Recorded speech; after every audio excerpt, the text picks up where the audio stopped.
It's now basically like the Great Race as you're both paddling at each other. And as he seems to do this, let's see if he's actually going to see it. I'm just going to give him a +8 because I'm assuming he would have at least that much perception at his level. Set the DC at 15 again. Jared seems to be looking at you, and then quickly his gaze shifts just a few inches away from you, just over your shoulder.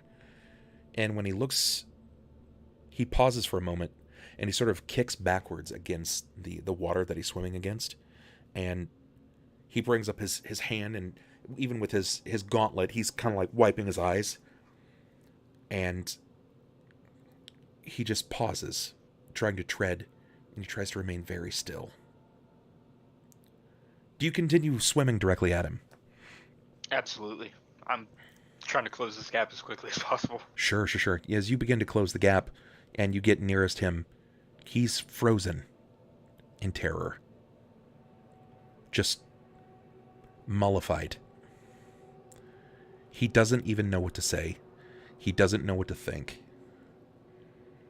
Klaus, as you continue to look around, you can visibly see something happening around you, which is very strange. Are you familiar? This might be a little hard to explain, so bear with me. I'm going to reach outside of the game for a moment. I'm just going to speak with you as a person. You ever been in the tub, and you can see the rim of the water where it has reached, and you haven't moved for a while, and you can see the sediment, maybe like a hair or some dirt or something kind of clings onto the side of the tub, and then you stand up out of the tub, and the water level drops visibly. This happens, Klaus. The water level begins to drop. It noticeably drops several inches,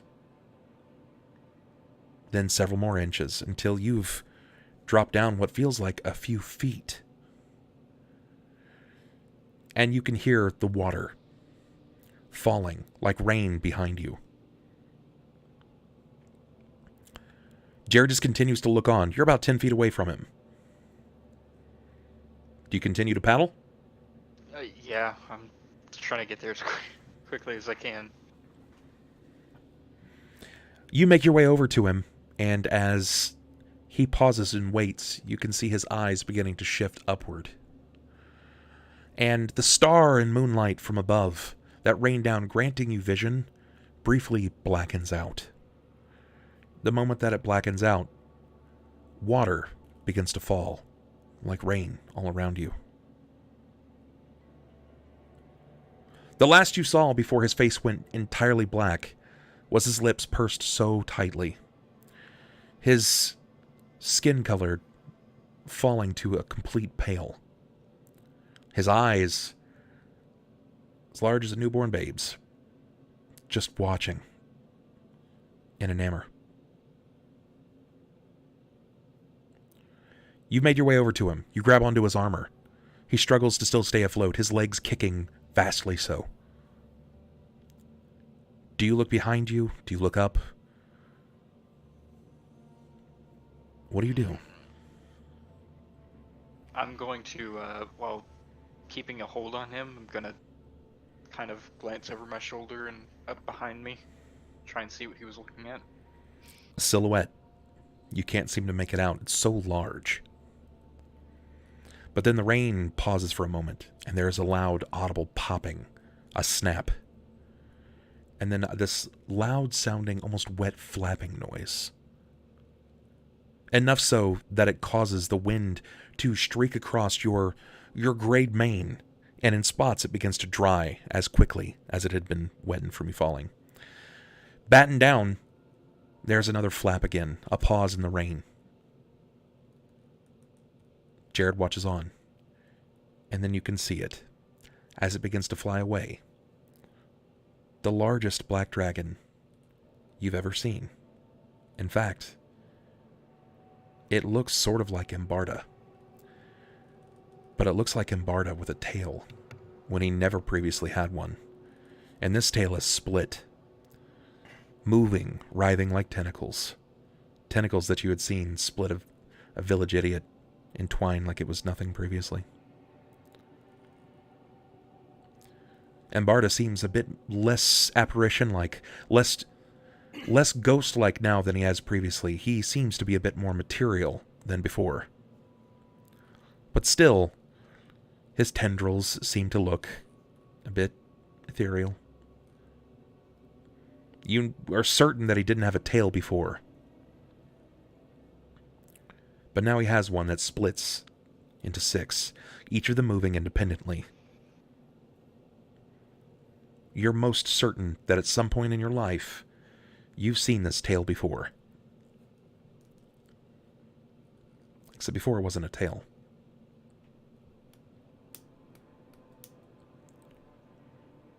The silence is deafening before Jared finally calls out a cry. There's a brief whinny, a whimper even, before the skylight, the light above from the moon and the stars fall back down over top of you. Jared doesn't say anything. What do you do, Klaus?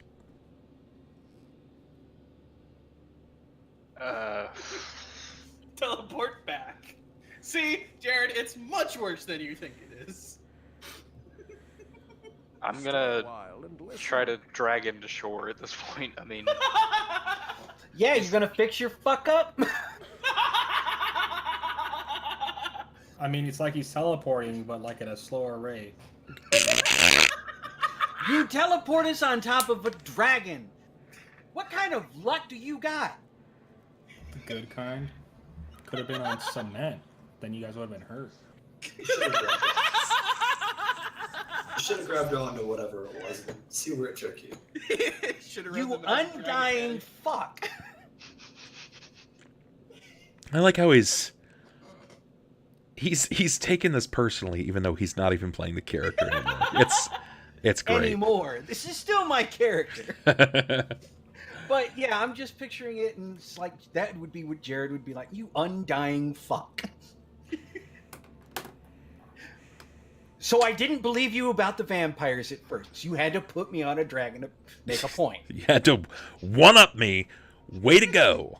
And where there was a small belt pouch, he removes what looks to be an even smaller flask, and he takes what little bit of sniff is left, and he suckles it down. I just imagine him teleporting back and going, see, now the bar thing isn't that big of an issue. I had no idea that was in the league.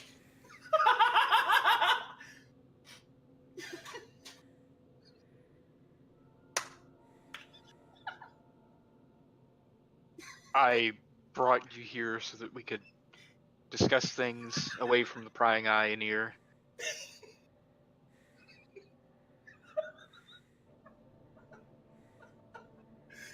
That was a surprise.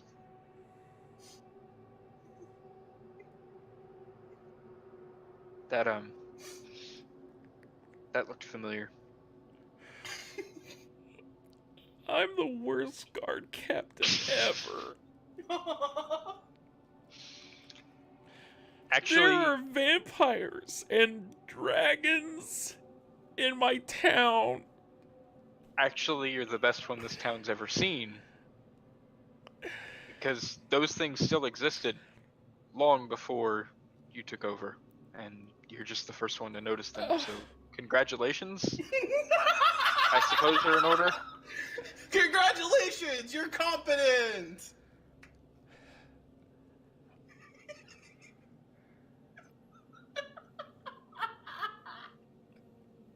How do we fight that? That, we don't. Do you know what that looks like? Death. That looks like death. Close. Doom. Couple letters off. Oh. Hey, if it makes you feel any better, he owed me a favor once. You're friends with that guy? No. Wait a minute. We killed Some dragons. Some black dragons. His children.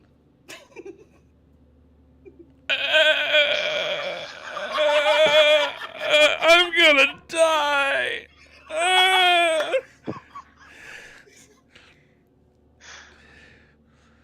Oh shit. Just put me back with the frogmen. I don't know how you did it. Just go. Put me back. I'll live there again. I'll be king of the frogmen.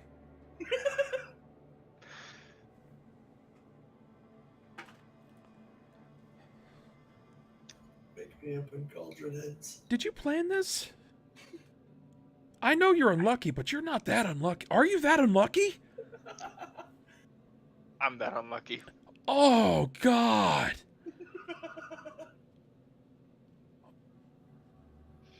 So, Oh, I need to go to church way more often. well, the church burned down. God damn it. God damn it. Jinya pretty much almost died. I can't go to She's okay church. That was, I can't take a bath because fucking dragons are in the... Well, it's What not else? water anymore. What else? For now, that's all I really know.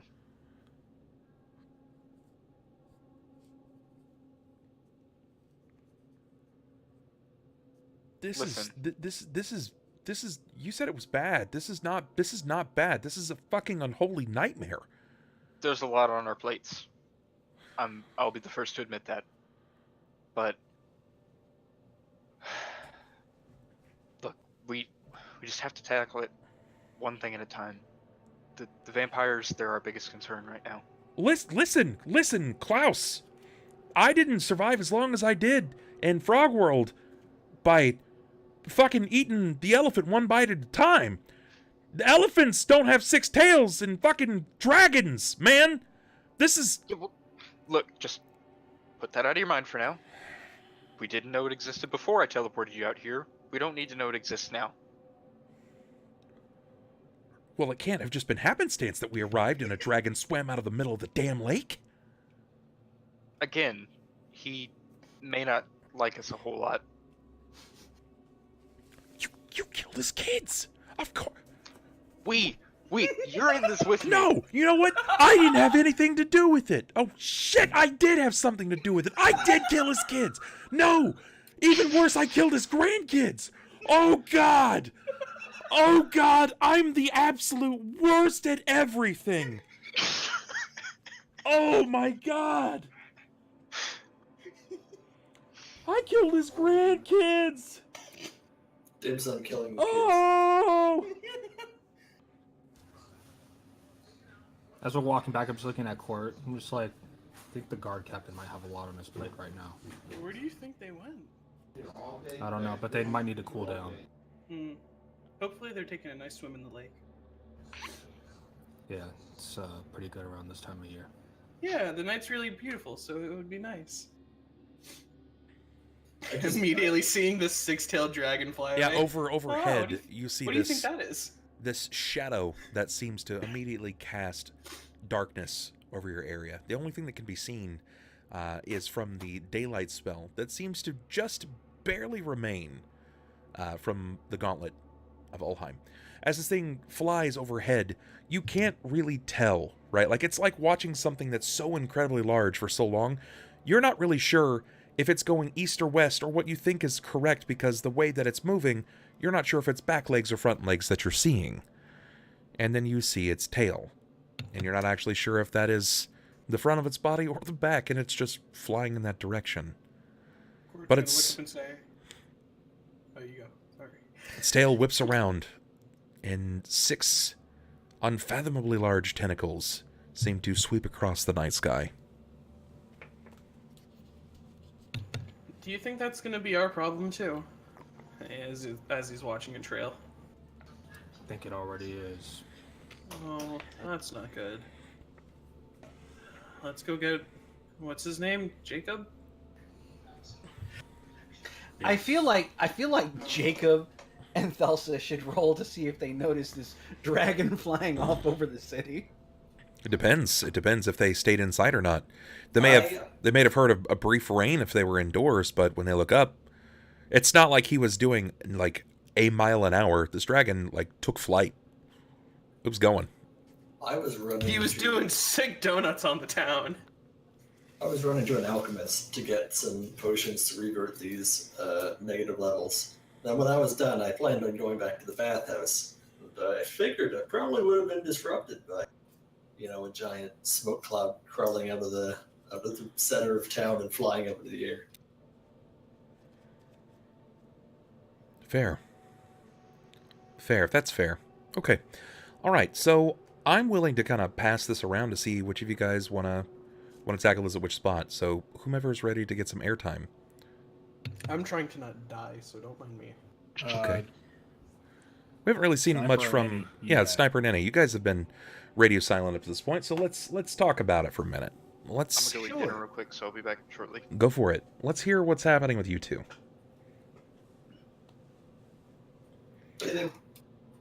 Sorry, Well, what do you think the Thelsa, odds- no, you go ahead and take the lead, Annie, because Jacob was pretty much following Thelsa. What do you think the odds are I was able to find some potions of restoration, like to revert the negative levels that I had found? Or Depends on where you're going. I was going to the alchemist, trying to find something. You mean the madam? Well, anyone really. Just we can't. Yeah, find- because I think the only alchemist that we know just left town. If you're talking about Sun. Well, not Sun. We know there was the one. I've been in town for quite some time. I lived here my whole life, but what happened to the one? We apothecary? No, Connor. the other one. No, Son took Connor's store. yeah, no, not the other store. That was Naomi, and Naomi was hung. Yeah, because of taxes. No, the other one where we had the demon in the basement. That was Connor's. That was Connor's. Whose son's Connor. bought. Connor didn't. Son bought that store. I thought Yeah. that was Alec Hughes. That Yeah, son. no. That was. It was Yeah, Alec Here's. that Alec here You bought guys- from Connor. You guys killed Alec here. Yeah. And so you guys gave me the deed. Alec here was actually in the Drakthar fight that long ago. Remember Dan speared him? Yeah, on the first remember turn? he was. Yeah, Dan went ahead and just impaled him. He had taken it up after Connor ditched town. This poor city, right, Eldritch? Damn. I don't think they have an alchemist anymore. I think the closest No, that they we don't. have to an alchemist would The be, entire reason Sun came is because he heard that there were no alchemists. and then he decided to dip. Yeah, because he realized really quickly why there are no alchemists in the city. They keep killing them. They keep dying these horrible, inexplicable deaths. I want to get out of here before I die a horrible, inexplicable death. Well, I mean, they're pretty explicable. We're being Yeah. completely honest. They're pretty fucking Yeah. explicable. Yeah. So, Thelsa, Yeah. talk to me, baby. I'm gonna turn to Jake. I'm gonna say, do you have any idea somewhere I can find something to restore lost energy, lost power? I don't know what those vampires did, but they sucked something away from me. A bed, I guess. I mean, if we're talking about finding a physician, the only one I know of is, well, Jenya. Annie, give me a will save.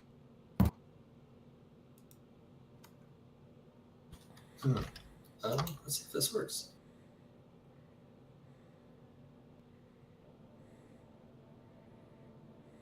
If I can fire this. It's not bad. You feel this subtle compulsion kind of fall over you. It's not like it's like I have the strangest need to chew right now. No, it's like something's guiding you. Like it's sort of guiding your subconscious. And the way that you're walking trying to find this alchemist, it sort of leads you around the town for a while. And for some reason Jacob doesn't say anything. You kind of have to modify your stride since Well, Jacob has a bit of a pimp walk now. He seems to get this weird hobble with his step because one leg is shorter than the other. Rufus was not a tall man, at least not as tall as Jacob.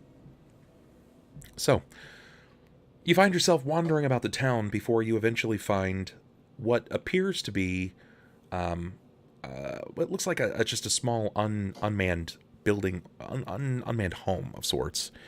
It may be a home, it may have once been a business, but now no one resides here. But there is a small firelight inside. This compulsion draws you inward.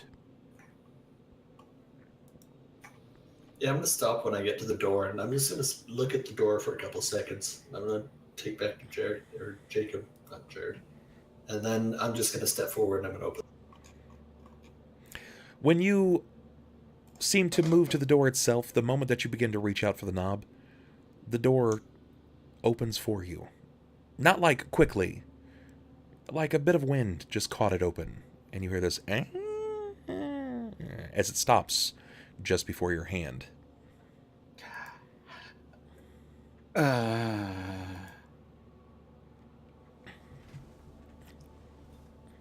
just gonna stop and turn back when I hear him sigh or grunt or whatever that sound was. That was the realization that this is fucked up. That's a trap. Nothing good comes from doors mysteriously opening. That's a trap. I'm gonna speak. What is it?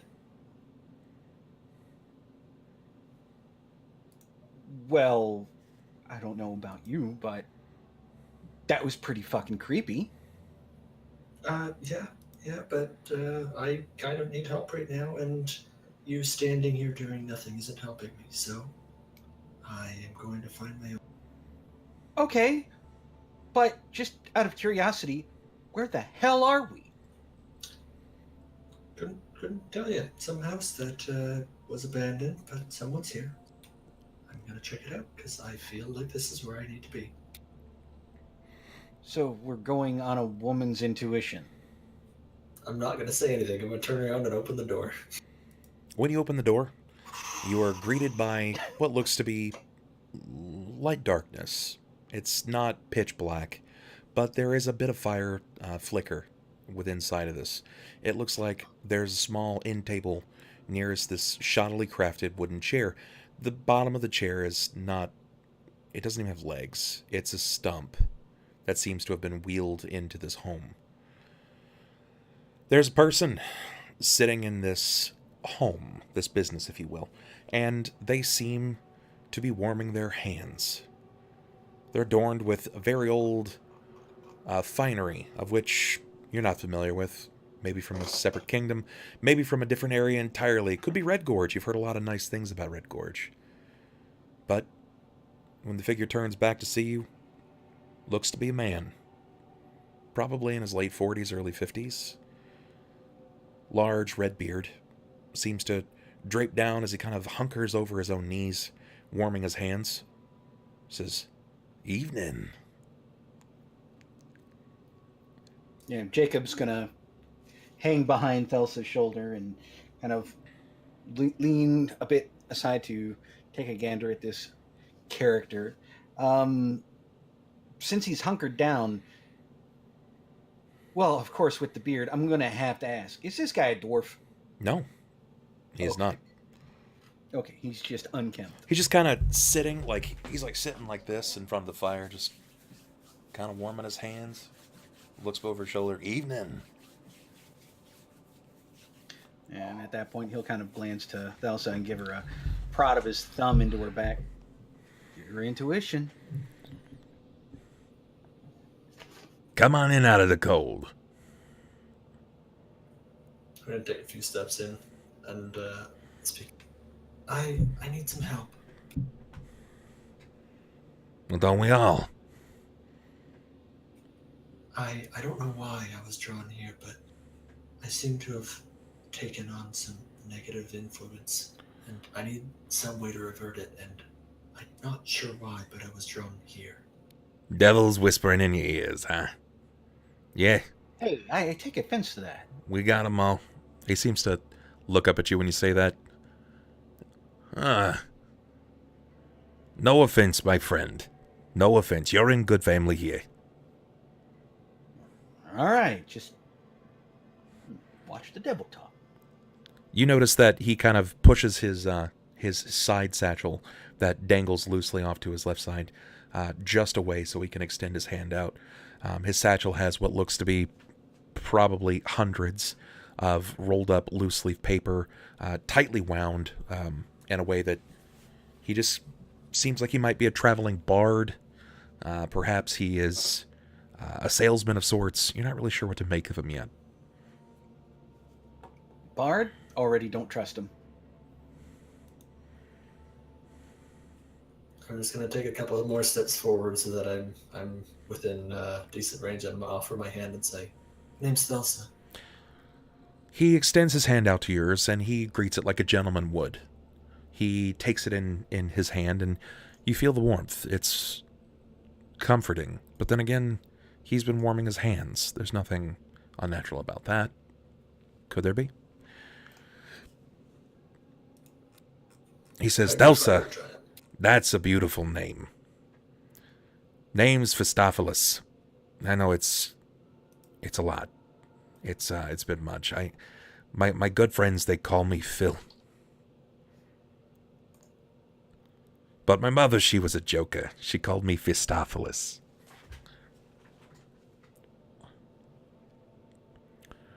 So are you cold? Is it something that I can help you with exactly? I'm looking to acquire a potion or a spell of some sort that could revert lost energy, lost power. I'm a caster, part of the party, and I seem to have lost something to my spirit. I was going to go to the alchemists. Whoa, look. They're all dead. That's quite heavy. All right, I'm not sure how I can help you. You know, occasionally I've been known to help out folks, but it doesn't come without a bit of a contract. What kind of contract? Oh, you know, it's fairly legally binding. You help me, I help you. And I've got my ways. You see, I know people. Like I know a guy who can help you. Can help you get rid of that evil that lurks inside you.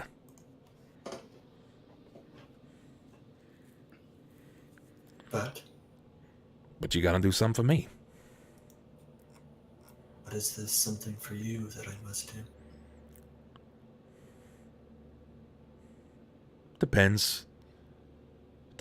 You tell me exactly what you might want me to do, and I'll write up a contract. And you tell me what you think. Does that sound fair? It seems fair enough. Okay. Just Okay. make sure that whatever you request is gentlemanly. Gentlemanly.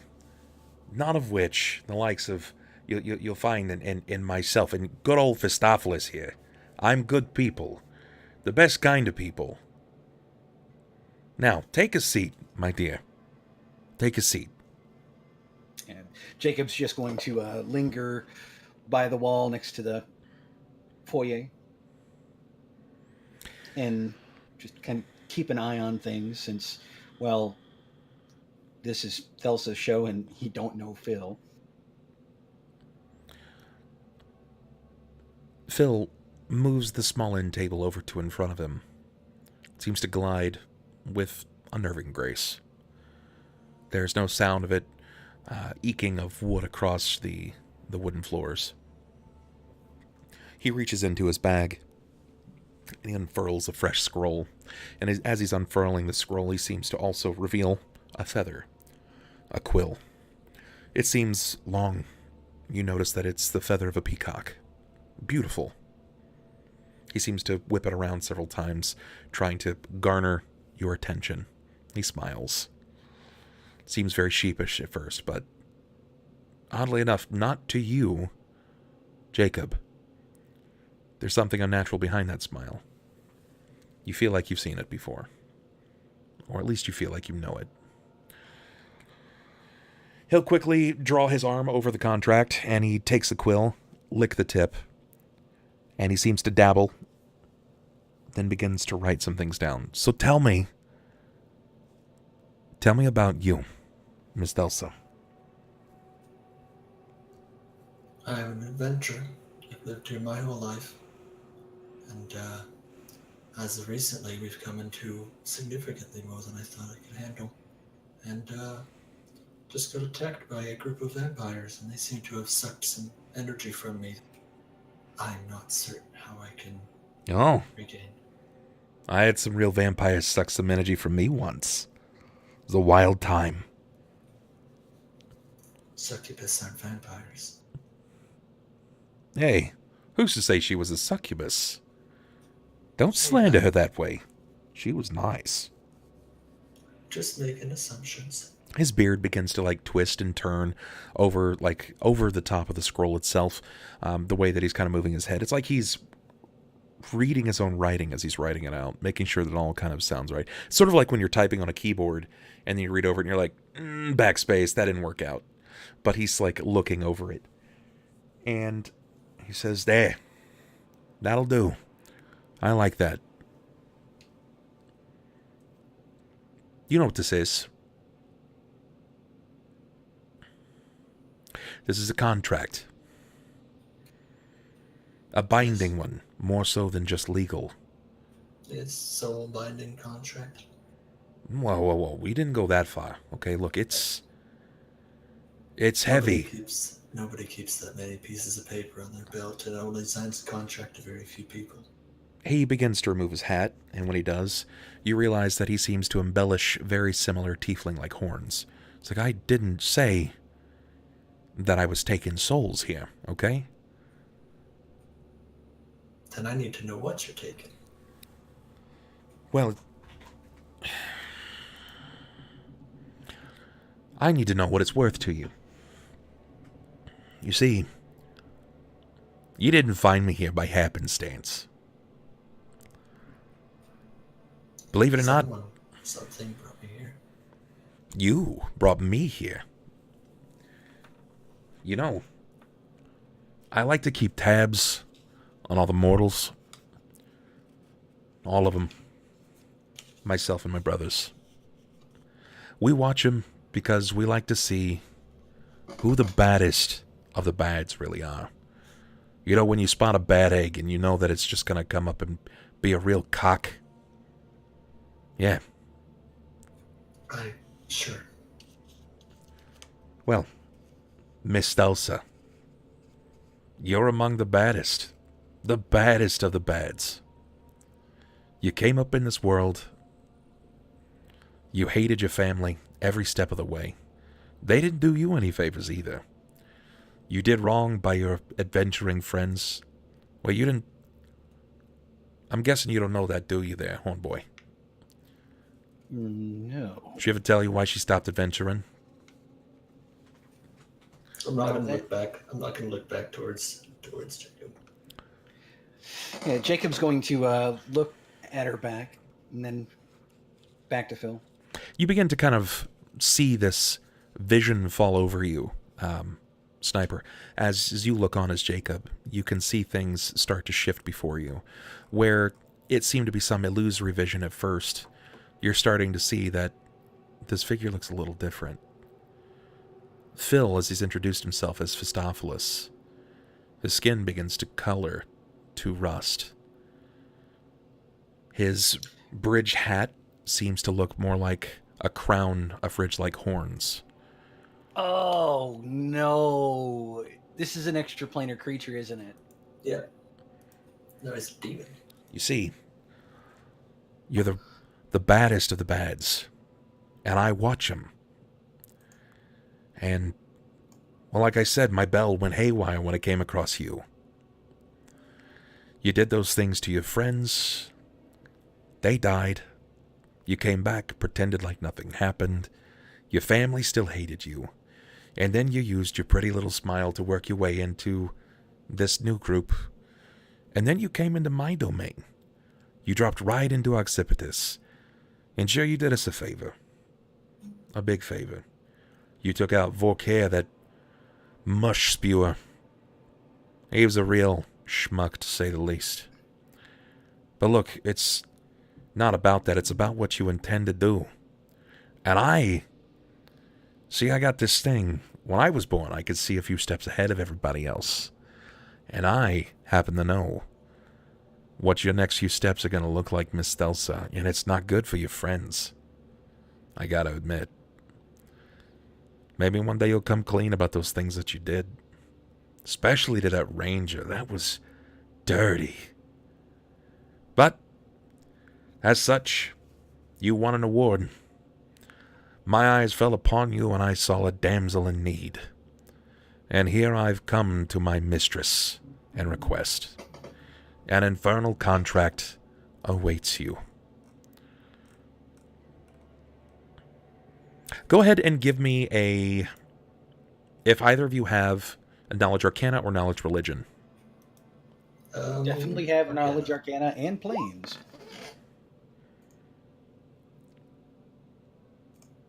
Yeah, Planes will help as well. All right, so let's go ahead and do Knowledge Arcana. Okay, Thelsa, you're not as privy to the information, but Jakob, for you, infernal contracts aren't that far flung from your family tree. As an action, this contract devil can produce an infernal contract for a single living mortal. This contract can grant a wide range of abilities and effects, as detailed following. To receive any of these bonuses, however, the mortal must sign their true name to the document of their own free will. Upon doing so, their soul, or hereon anything as equal value, is sworn to the contract devil, condemning the soul to an eternity or anything else therein else, unto servitude to the individual or in hell, rather than whatever fate would naturally befall it upon their death.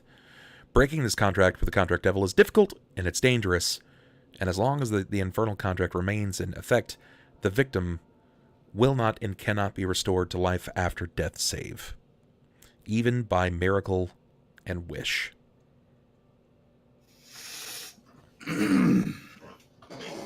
Yeah, clearing his throat a little bit, hearing that term contract, and I'm assuming this is something that if he were to cast Detect Magic, he would definitely see. This is a magical contract. Oh yeah, and it doesn't take you long to realize that as the words seem to flow down the page as you're holding it up to the firelight and you're seeing, you turn and it's got a bright rust blood color that seems to drip down the page ever slowly.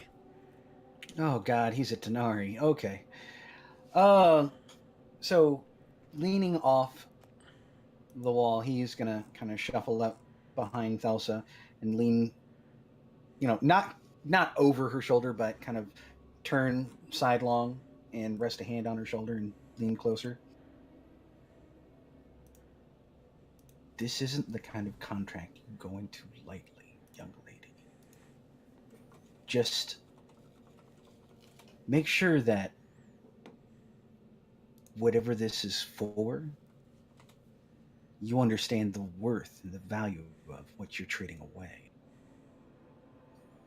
I hope you understand that if whatever happens here leaves, it's going to be a little bit bad for you. And as I say that, I'm going to grab the quill and I'm going to start signing. Jakob, as you look back, you see this figure. I'm going to drop this into Twitch chat. Damn!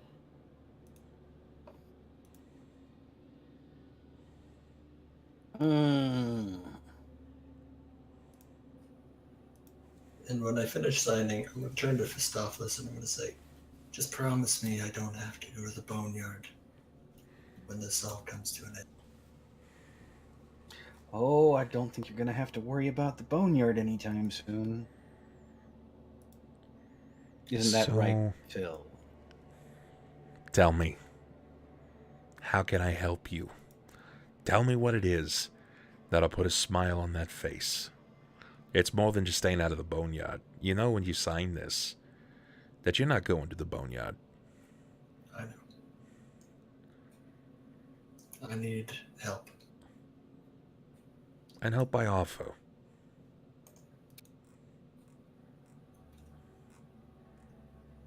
What kind of help do you need?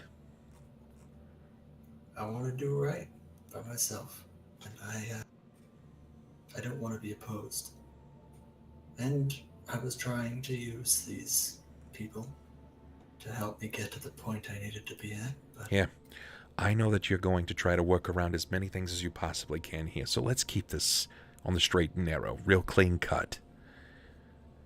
Make a wish. Just one. There's power in blood, and when you signed, it was in your blood. Make a wish. One wish. It's yours.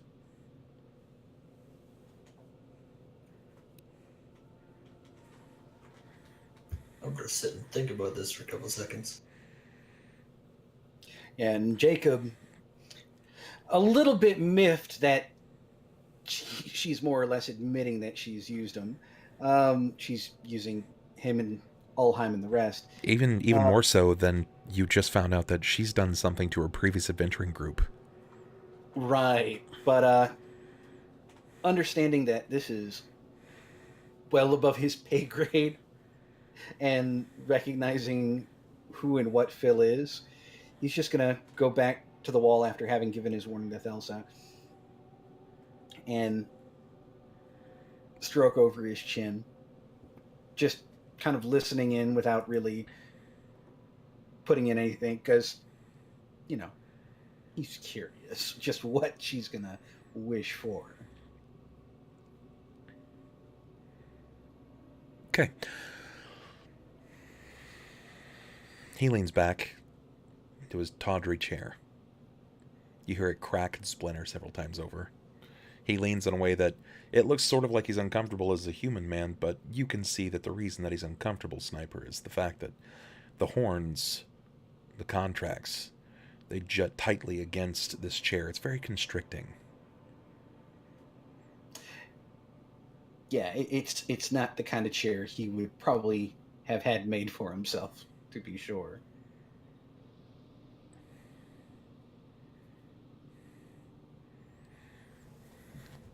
While you're thinking, he seems to look back over to you.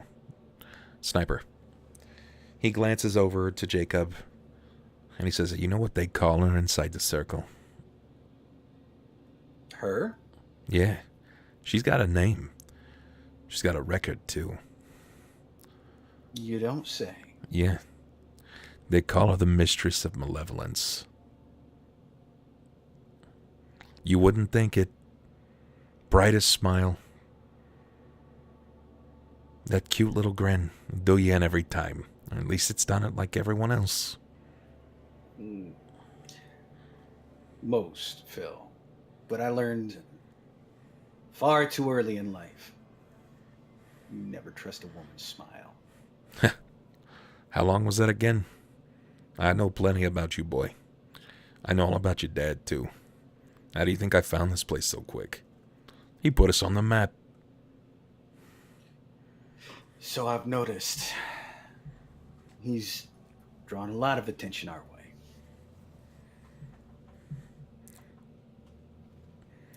But having seen what she can do to a dragon,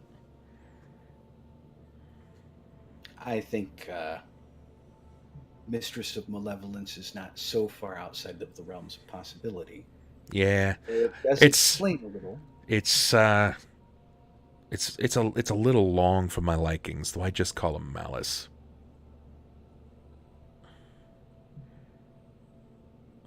So, Malice, Thelsa, what you got for me?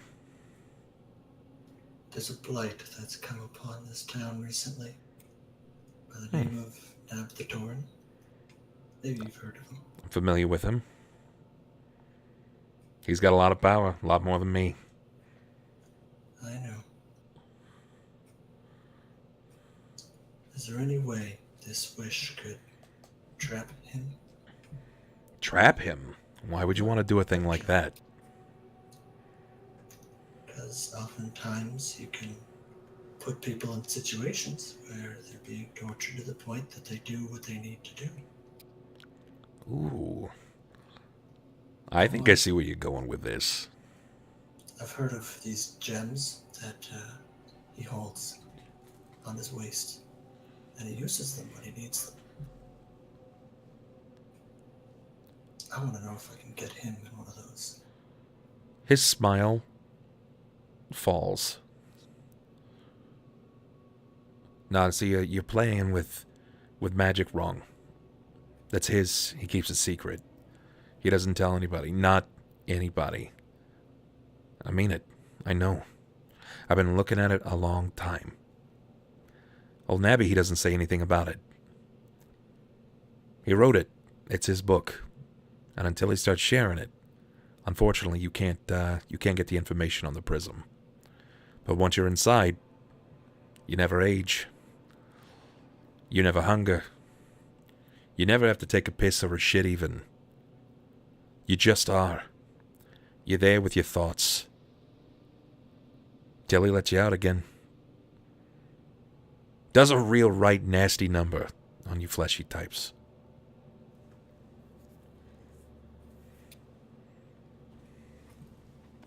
Then if I can't get rid of him, I want to rival him. How so? Enlighten me. I need some sort of weapon. Or something strong that can help me against him specifically. Because as of right now, he is my greatest fear. Of all things in this town, he's the thing I'm worried is going to wipe me out. So it's an envy of power. Of course. What else is there to earn in this world? That's fair. As expected. As expected. So, you want something that's going to grant you power. You want more power than Nabthatorin. That's right. You know you've always had more power than Nabthatorin. But not right now. Oh, yeah. It walks right next to you. You got his son on a leash. I'll do you one better. You want power over Nabthatorin? Wish it.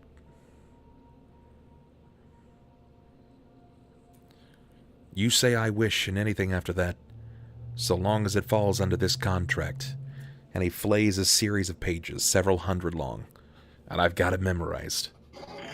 If it falls within my power, then good old Phil make it happen.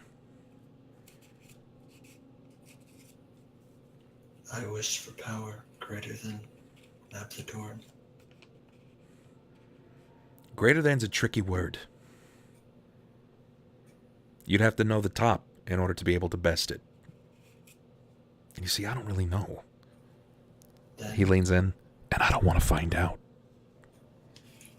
then I wish for power equal to Nabthatorin. Well, equal to. Again, that's going to require me to know. I can make things a little easier on you.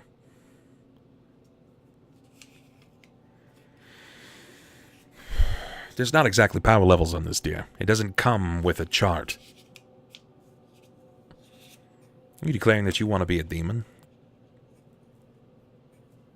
I'm declaring that I want to bear the power.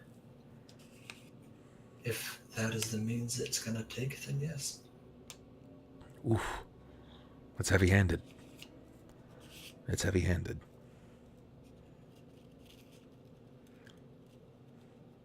So state your wish. Make sure it's something that I can handle. And I promise, you ain't gonna find someone that can handle it better than me. And you won't be getting a second wish, my dear. I don't expect to.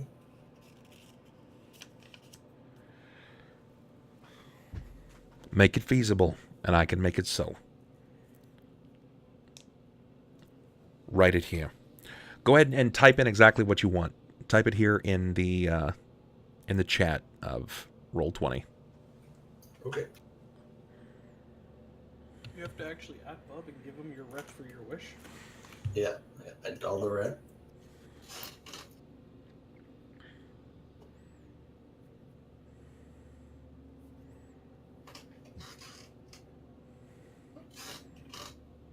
He looks down. Thelsa is typing. I see it. That is your wish.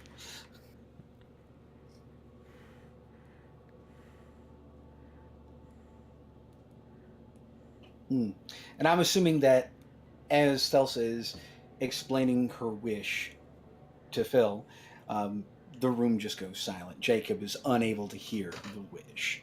Even so, the fire no longer flickers. It's still there, showing a visible flame, but there's no sound of wood crackling and popping. No cherries blistering under weight. It's silence. Motherfucker made me deaf. I wish I had more time to think about this wish. Granted.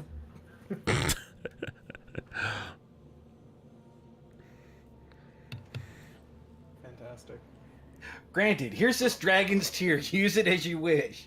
Do better than the last group did. Oh, yeah, that's easy enough. I wish I wish. to be a powerful demon. Oh god. Don't need to write much more than that. That's all. Oh boy. Congratulations, you're not the Torin. I don't want to be that the door. Okay. Like, I Jacob, improved meet myself. your dad. Okay. Oh, God. Jacob, meet your mom. Oh my god. Okay, give me just a second. And I'll have this for you. I really like what Ubergo said. So we have an evil demon daddy son, undead master Roshi, dwarf Jesus, the mistress of And- malevolence, and Cort. Jesus. I'm okay with that. All right. I'm okay with being the sane one in the group for once.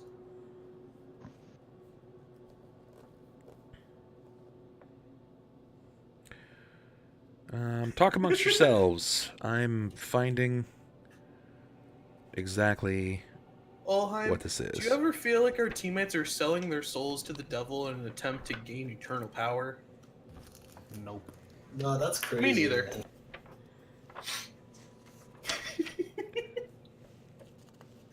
Dude, Cort is definitely deal or no deal? Cort is definitely the fucking Peter of our group. Definitely too. Just here He's to like, have a "Look, good you time. You can have the demon wish, or you can have the mystery box. A wish is a wish, but the mystery box Mystery could box. be anything. Yeah, it could be even a It wish. could be a wish. 2 tickets to a comedy club. I'll be right Much back, better. musician. To be fair, the last time we had a wish, Sakata was brought back. This is actually gonna turn him into Horum.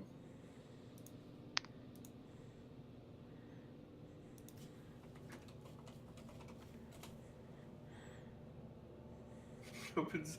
Oh my god! It's another mystery box! Oh, God. Boy, I wonder what's inside of it.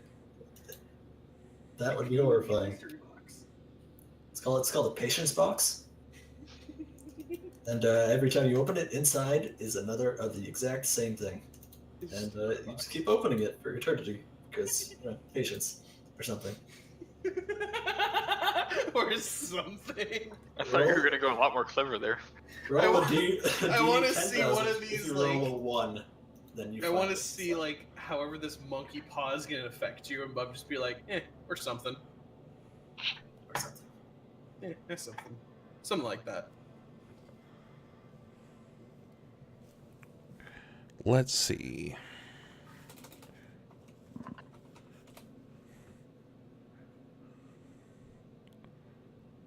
See, Okay. Carbon, anything can be behind door number 3. Like anything. Like the mystery box is a mystery box. That might hold a mystery box, but that can even be behind door number 3. This logic runs deep. I'm just glad that she didn't turn around and be like, I want to be a Balor. I want to be a Tarask. I was just Googling demons and seeing which one. Nope. He's like, okay, this one. He's like, which one's the ugliest? Oh dear. Please no. You looking for demon templates, bub? Nope, I got it. I got what I wanted. Okay. What? Nothing good. It's all +1. All right. And that's it. Okay. The thing Uber, that I have... on top of the demons running amongst the city and the cult running amongst the city, the multiple people disappearing. Now one of the heroes wants to be one of the demons.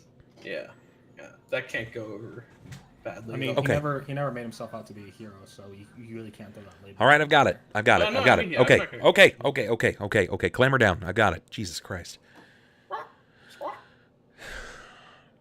When you sign this on the contract, he looks over it, pauses for a moment, split forked tongue whips across his lips, and then he smiles again. Well, made this easier than I thought. Your wish is my command. The contract has been fulfilled. Your power will be here in just a moment. It's UPS, it takes 3 days. Negative, sir. Waiting in the house. Asmodan Prime. Waiting in the house.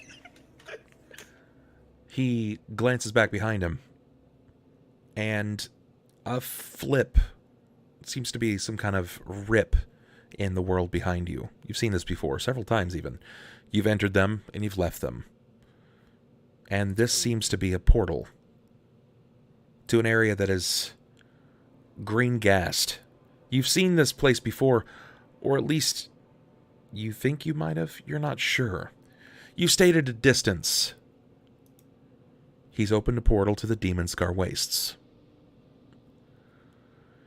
He summons briefly for a moment, and then a single dredge-like club paw drops into the room.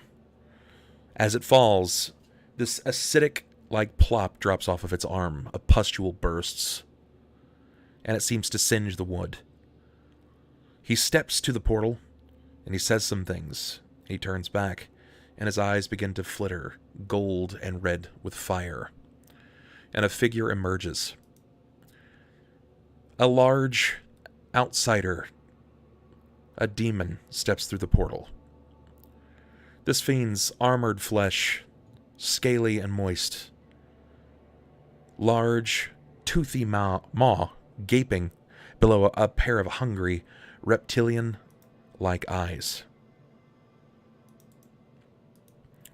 If you're curious,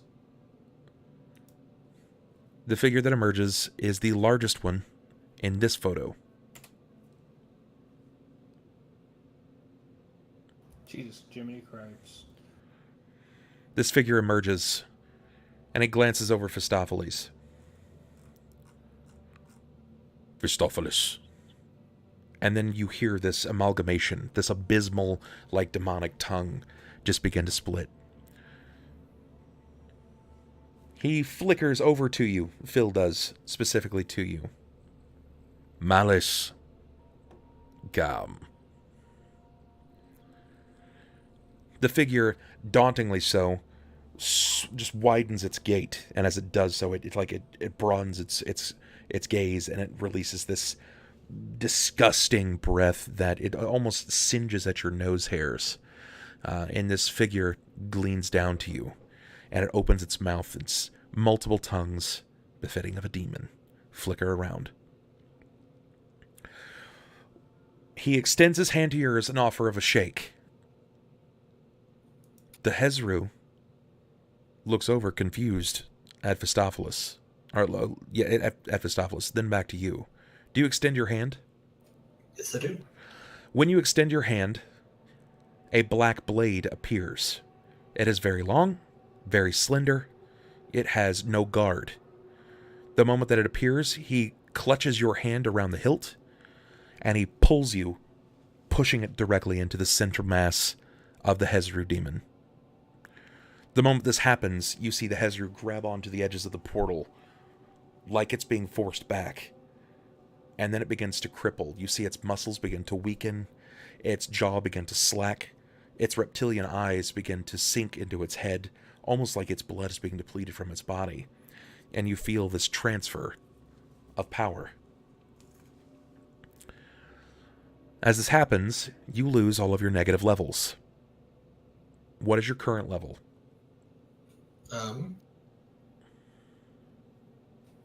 With negative levels or not? Without negative levels. Level 10. You're level 10. Yeah. You will be going to level 12.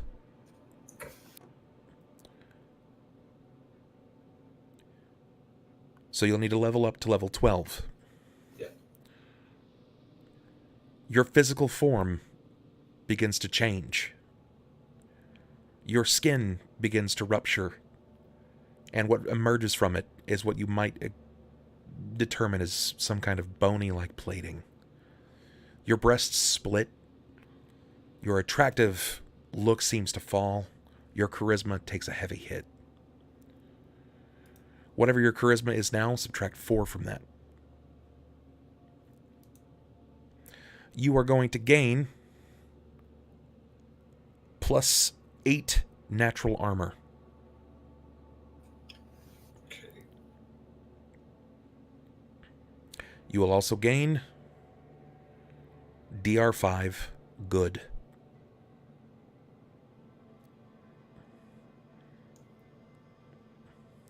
As this creature falls, few smaller creatures begin to irk through the portal. These crane-like demon beasts, they look like some staunch flyers that are stripped of feathers from the head up, with demonic-like skulls. You see the Mephistopheles kind of like scuttle them back into the portal. You now have what looks to be some kind of odd protuberance from the top of your head, this strange like spike here and there. It seems to split beyond your hair. Your eyes, green and reptilian-like. Your jaw, lower jaw, grows enough so that you have a bit of an underbite. But your teeth lose their square-like shape. They're angular, they're sharp, they're jagged. He says, "Congratulations. You've done it. You slayed Dragakis. You'll be known as the Slayer of Dragakis, Matred Malice of now the demon's Garwace. If you go back, you'll have a house. That's if you go back. But now Naphtatorin knows. He knows because you just slayed his second in command. Well, he didn't get there by just going through like Sunday school, by just attending his lectures. He went a tough route. And congratulations. You're a powerful demon. I fear for your allies. And I mourn for your victims. But you'll be mine. You'll be mine. And as soon as he releases your palm, the blade disappears. Precaution, you know, just in case you get any wily ideas. Well, oh, also, for what it's worth, given that you're second in command, you technically have control over that boy over there. He has to do what you say, you know, unless he somehow manages to resist it. Thanks, Phil. Hey, you don't have to thank me. You can thank your dad. He put that into position just in case things were to go south. He needed someone to keep an eye on his boy, you know, apple of his eye.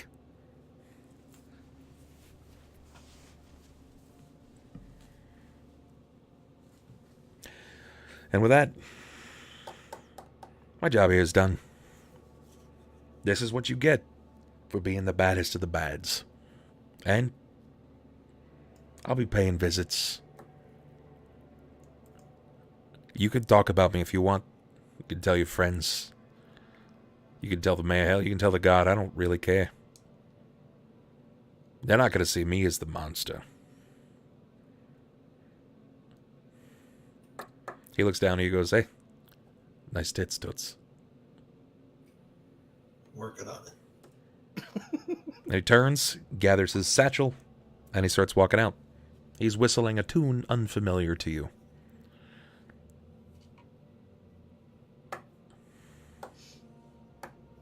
Whistling country roads. Oof. Not gonna say anything. Well, I'm gonna turn to. congratulations. I'm just gonna put my finger up to my mouth and make this face and look at him. With a smile on. It's not my business.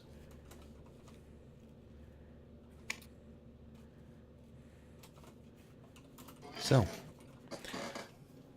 do you flee the residence of this abandoned home? Not yet.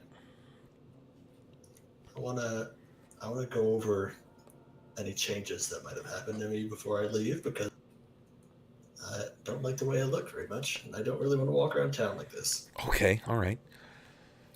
Well, it's not really a lot. It's not like you widened out 3 or 4 times the amount, right? Like, That's fair. for all intents and purposes, you are about the same height, about the same weight, but you'll note that you have some protrusions from your body, some bony plating, some series of horns over your head that seem to fall in line with your hair, especially if you really kind of tousle it up. It's a little harder to identify. The largest visible thing is in your robe, the way that it's split. You can see bony plates coming out of the top of it, and your eyes and teeth. Between your eyes and your jaw, those are the largest differences. Jacob will step over and kind of just loosen his cape, since that's usually what he uses anyway to go incognito. But he'll just kind of offer it offhandedly to Thelsa. You'll have to get used to wearing one of these from now on, I think. Thank you. I want you to know this doesn't mean that I'm going to be using you as some kind of tool. It just... No, that isn't what it means, sorry.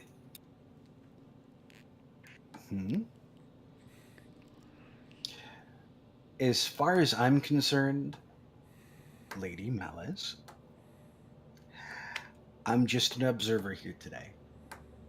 Your business is yours. What happened with the past is the past. I didn't plan to trust you from the start, and I'm sure you can understand I don't plan to trust you from here on. But your secret is safe with me. I'd love to see how you think you can explain away the changes to Ulhime.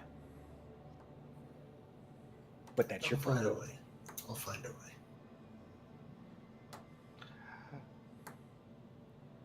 Then, so long as you don't bother me, I won't bother you. Fair? Fair. I like how Cort is like the purest soul of this lot. Because you have Klaus, who has hopped Gray. body to body to body to finally wind up in this very old, powerful body. You have Ulhime, who managed to hop body to body to body. Now he's come back in this inner body experience, but now he has these powers of which he was never expecting. He's quite literally Jacob. lived outside of his own body.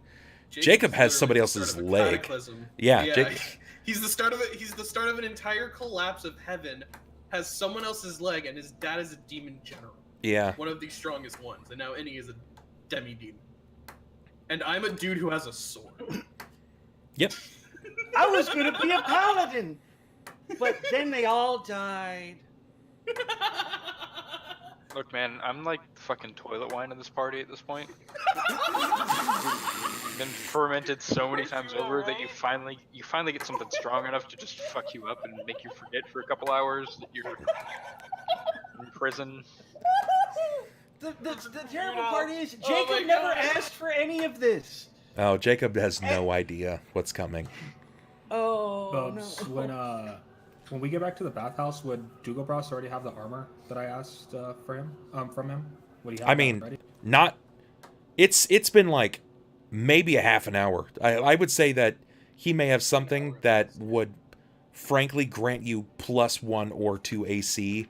And Yeah, I mean, I wasn't asking for like a full plate set. It was literally just whatever armor he could spare me. all right, so he's essentially going to physically fold sheets of steel or iron to make it look like the front of a shirt, and then do the same thing so it looks like the back of a shirt, and he's going to put leather straps on it. Getting a Roblox shirt. So you're essentially just gonna be walking around like this. T-posing metal sheets. You may have better luck, honestly, like forcing a smith open at this hour and telling them, you know, you've got to requisition some armor, courtesy of the guard. Knocking on the door. Hey. Hey, I Well, happen to I know a mean, guy you that's could capable of ask- doing that. You could ask, the leader of the guard, but he seems to be taking a swim right now. Yeah, I mean, he's enjoying the night. From what it seems. I mean, honestly, at this point, I think Ulhime will go back, grab the pouch with the soul ore, and he'll probably do his plane shift at this point. He's gonna jump into the plane of fire once he gets back to the bathhouse. Like solo? Yeah, no one else is there. Everyone else didn't want. No one else wanted to go. Remember? Well, I mean, Cort's there, is he not? Yeah, but I mean, he wasn't. His But whole he's thing. He Cort. wanted to stay with. Well, I mean, I would like to think- What is Cort? I'm I would- down to RP it if you want. Yeah, I would like to think that you would at least wait to tell the rest of your allies that you're going off to the planar lands of fire so you can acquire a primal flame. Because if you just walk up and you're like, I'm Dwarf Jesus, give me your old flame, they're going to be like, fuck you, bro. Fuck you, fire attack. Yeah. No, but I mean, I did explain that I did have to go. So I mean, at this point, it's not that I don't want to. Yeah, Wait for and them, but, everyone like, argued everyone else is against gone. dropping everything to jump into a plane of fire. So I mean, I'll, this might be a shocker, but I'll ask you know- Cort. I'll ask Cort if he wants to go. I mean, honestly, it's not going to take long at this point for Klaus to rejoin you, because it's not like he was going to go hang out with Jared, right? Like him and Jared were going to split ways. It's just going to happen that way because Jared's, as much as he likes Klaus, which isn't that much to be honest, Mildly he's traumatized, needs to find he- the largest doorknob in town right now. and alcoholic beverage. He's going to drink them both. Oh, he could go to Sasha's. Okay, It has some fair. great I guess- bedposts. In that case, though, how long would it take for him to get back? I mean, based on how long it took you to get there, you're looking at like 15 minutes to get back to the bathhouse. For them, I mean, Cort was alongside you. I'm going to say that for Klaus, it's probably going to take 25 minutes. So you're looking at like another 10 and he'll show up. The other two, hard to say. Pretty gone. Okay, Maybe so like an hour. At the very least, I'll wait for Klaus to get back, because then I'll ask both of them. So, when Klaus comes back, I'll ask if he can help. Okay. All right. That's fair. So 10, 15, 20 minutes pass by. Klaus shows up. He's still trying to shake away some of the sopping wetness. It's like he's battening down and pushing down the water from his his robes as you get there. A couple of times he seems to, like, he's wanted to transform and just zip around so he could try to dry himself out, but no matter how much of a cloud he turns into, he still seems to soak up the water, so every time he comes out, he's like, well, fuck, I'll just walk it, I guess. When he gets there, he sees the impatience building behind your eyes. Cort seems to just be hanging out as well, unless he's doing something different. The only thing I can imagine, because if we're at the bathhouse, he might be trying to, like, pick things up, clean it a little bit. Because we are supposed to live there. Okay. So he'd just be picking up odds and ends. Sure. What are you guys doing about those bodies? Yeah, I don't know. If anything, I would have maybe dragged them to the pool basin. The pool basin? So the large pool? The large empty pool. Let me see what I got. So here. we can at least have like one common area where it's not divided by those little room things. Okay, let me see what I got. If you remember where I was fighting, where my flare fell into. Yeah, I got you. Yeah. Yeah, that place right there with the thing. Alright, I'm going to drag you guys over to this map so you can have this conversation. Boy. There you go. Wow. Alright, so I guess as we're I'm helping Cort move bodies into the water, and Klaus shows up. I don't know if I have a stop what I'm token doing. for Ulhime yet. It's fine. Like, I can just do theory of the mind with it. Let's I mean, for the future though, let's get a solid token if you can find one. We'll convert it and get it over for the next couple of sessions. Yeah, I had one before. I think there is I don't know one. what happened to it. Yeah. There's something that's on this map. Yeah, I don't think it's on this map either. It's fine. We'll figure it out. A token for Ulhime. For Ulhime. It's fine. It's not super relevant. We're still doing just kind of like theater of the mind right now anyway. That's fine.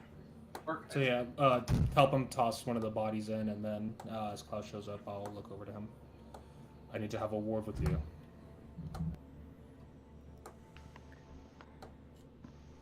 I imagine you need to have several. Yes, as I've said before, I need to leave. I do have to travel to this plane of fire to help forge this ore, this soul ore, before it's too late, before whatever energy's in it dissipates. How long do you expect to be gone?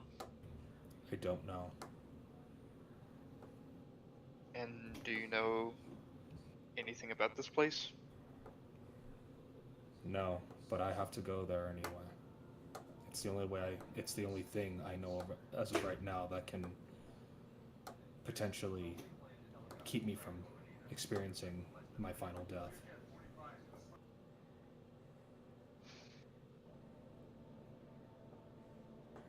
Well, I can't say that you're not needed here. I know that I am, but that's also why I have to go.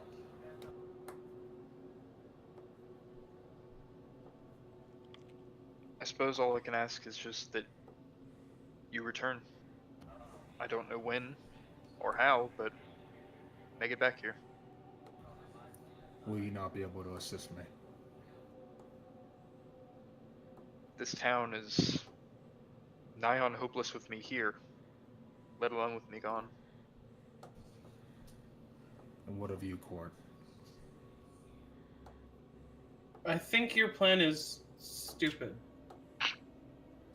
I feel like rushing into a plane of hell and fire sounds like a bad idea when I've been able to watch you while we've been able to fight for the short amount of time that we did down there. I know that you used a lot of your spells. I'm not a spellcaster myself, but I know that you guys have a limit to how much you can channel. I feel like it's a bad idea to go in there right now, especially without anyone there. I mean, look at you. You don't even have much even for armor. Not that it would probably even help in a realm of fire. Would it just burn? That might be really... Yeah, he's going to kind of look over his armor. I kind of don't want this melted into me. Very well. And we need you for the vampires. Did you not see what your daylight did? I saw what it did. The problem is, I don't know how much time I have left here. This aura's energy dissipates every hour, every day. The longer I wait, the weaker I become. Eventually, I break down into nothingness. So Do you imagine that happening within the next 7 hours of nighttime? Do you expect to whittle into nothingness? Do you think that little of yourself? Has nothing to do with about what I think of myself. It's what this magic contains. That's all it is. But if none of you can go, then I will not stop you from rejecting my offer.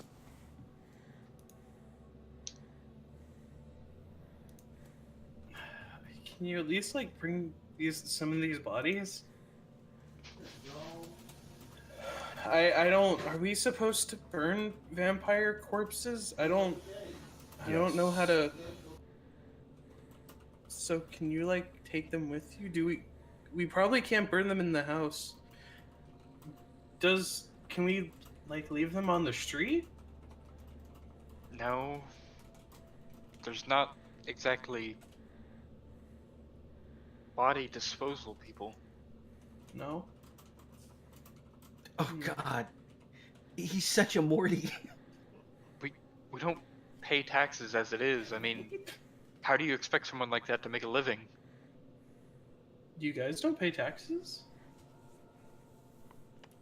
Maybe I should stop telling you things.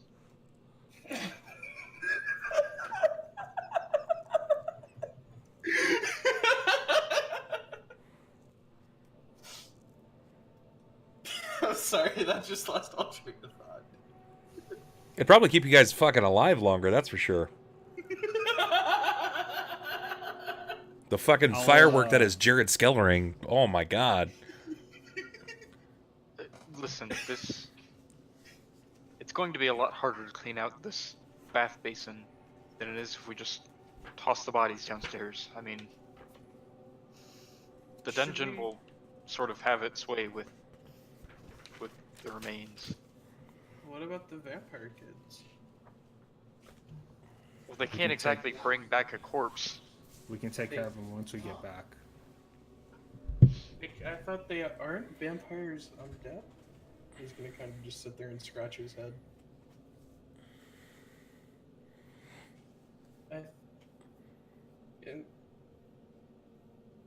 Can we go stay at the tavern instead? I mean, That would be after the safest today's thing. after today's events, I don't know that we should ever go back to the tavern. There are other inns within Cauldron.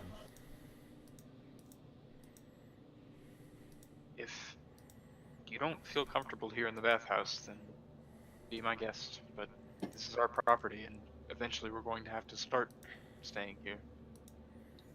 It's not the property, it's the bodies, the blood, and the vampires that I think makes it a little... You'll sleep in much worse in the years to come. Hey, we don't kink shame. I'll begin casting plane shift. I'll teleport myself to the plane of fire. Do you know how to get to the plane of fire? Have you ever been there before? Nope. But Take a left at I mean, Albuquerque. that's So what the go ahead plane shift and and ping it up for me. I want to see what plane shift says. Planar shift. You move yourself or some other creature to another plane of existence or alternate dimension.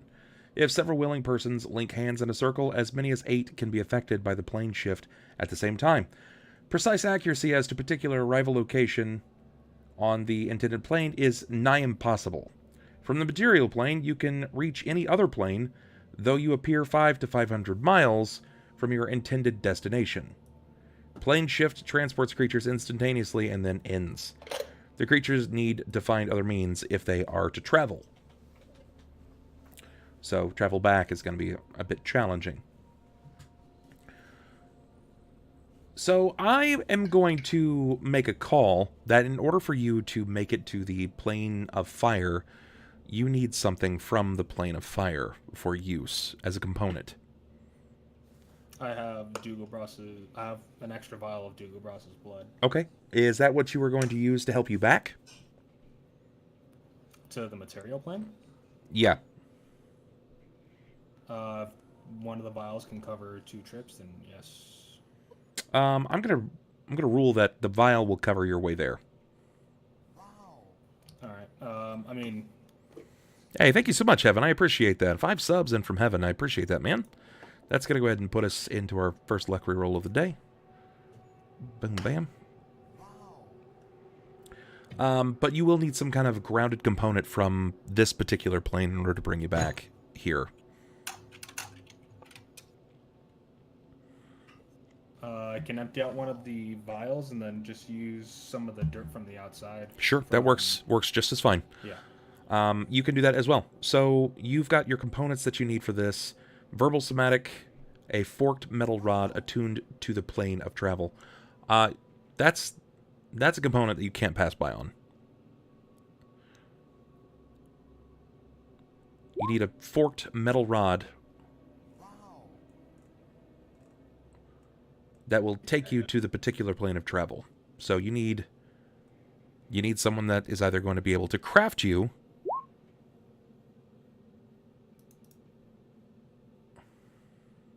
this forked metal rod, or you need to find someone that's been there previously that can give you said rod. If that's the case, then I guess talking to Dugobras, since he was exiled here, so I'm assuming he would have something like that. Okay. All right, sounds good. I don't know what's happening, but my counter is not ticking. We just got 5 new subs, and it's not gone up at all, so...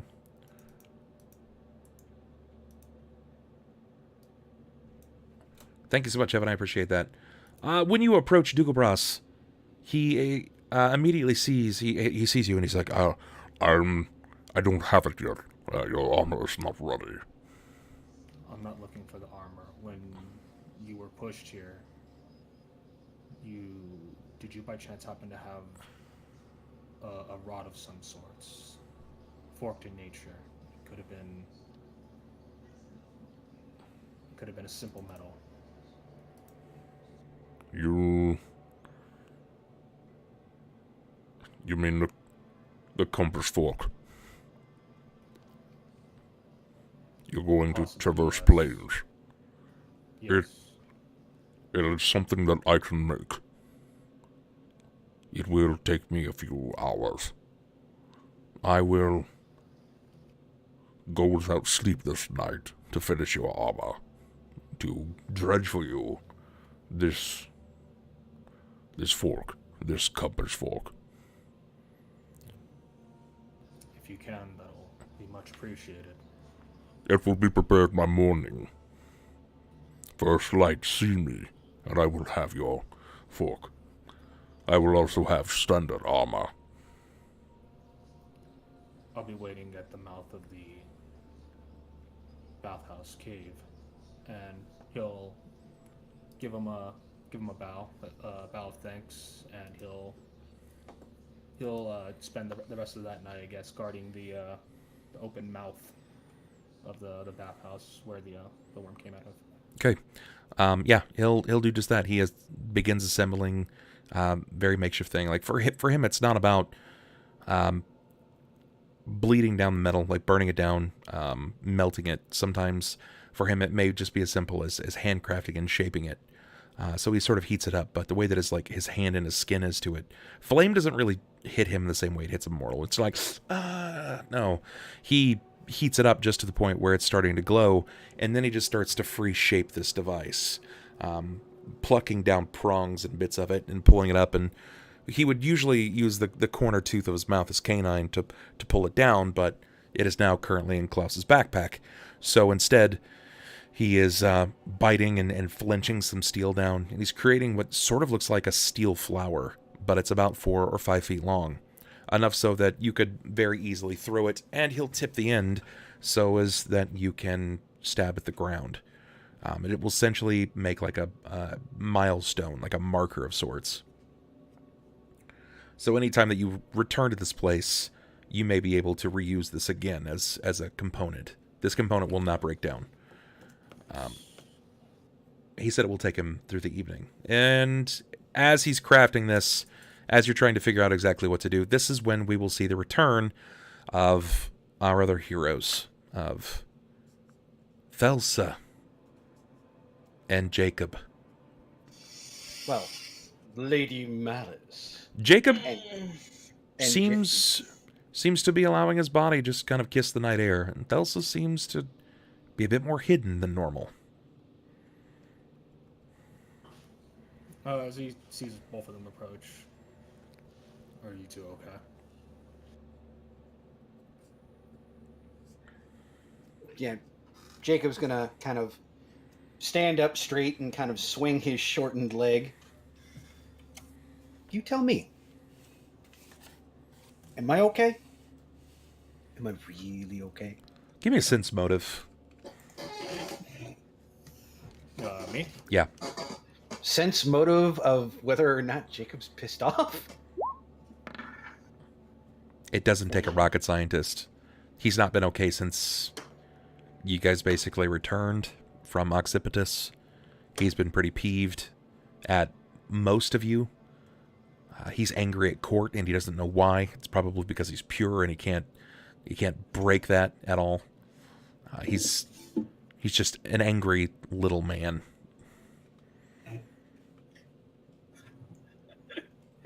Angry little hobgoblin man. You can tell that the way he uses his walk. He's a gimpy man. No time to talk. He's not in a real good place right now. He's Glad to see that you're not wearing your hood anymore. It's dark. I figured I can go ahead and stand a little fresh air. And at that point, he just kind of gimps along towards Klaus. Give me another sense motive.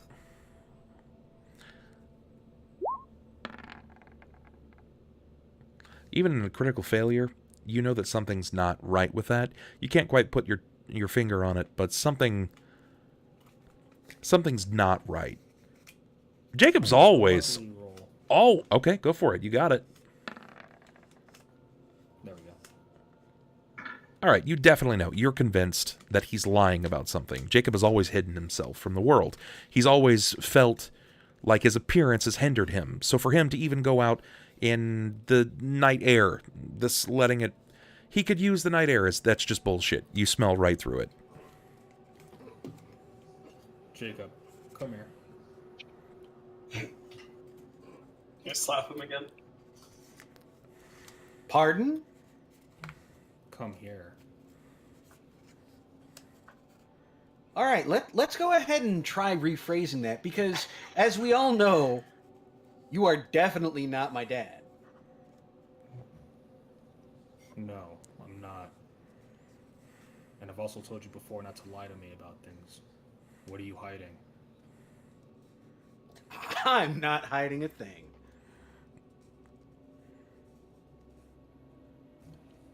You can sense motive if you like. Yeah.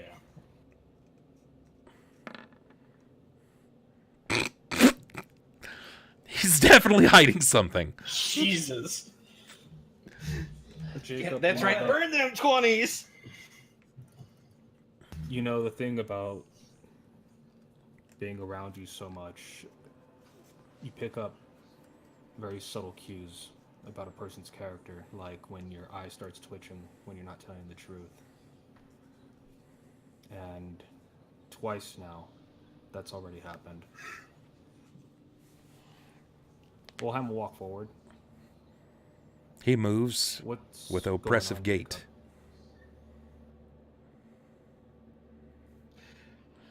What's going on is that it's not my business to share. You still have heard nothing from Thelsa, who keeps her hood down in head low. What I noticed that she's wearing is a cloak. Oh yeah. Oh yeah.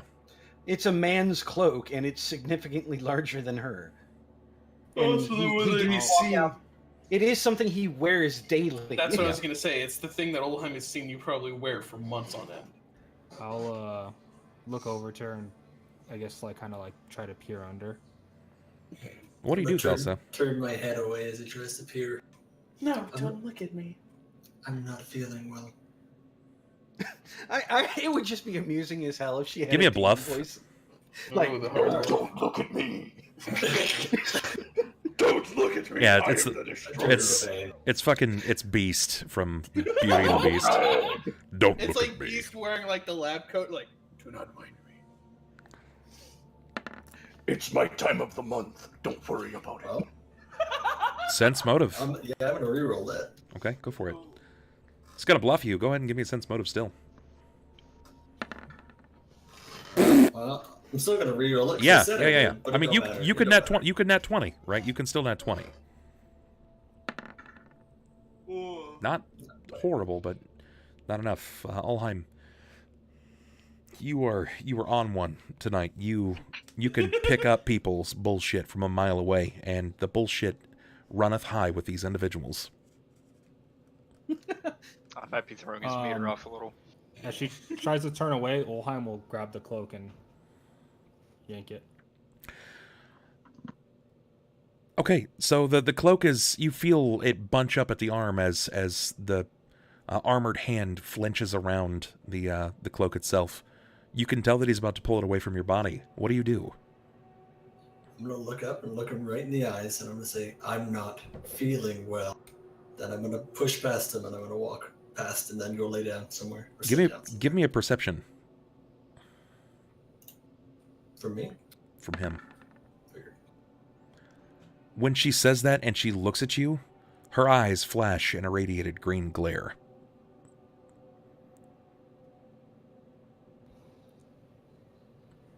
What happened to you? She walks away. He'll No, he's not gonna chase her. But that shit's noticeable. And he'll look back over to Jakob. Do you still go for the cloak? Yeah, I mean, if when she walked away, he was pulling Sure. it off. Then give me a CMB versus her CMD.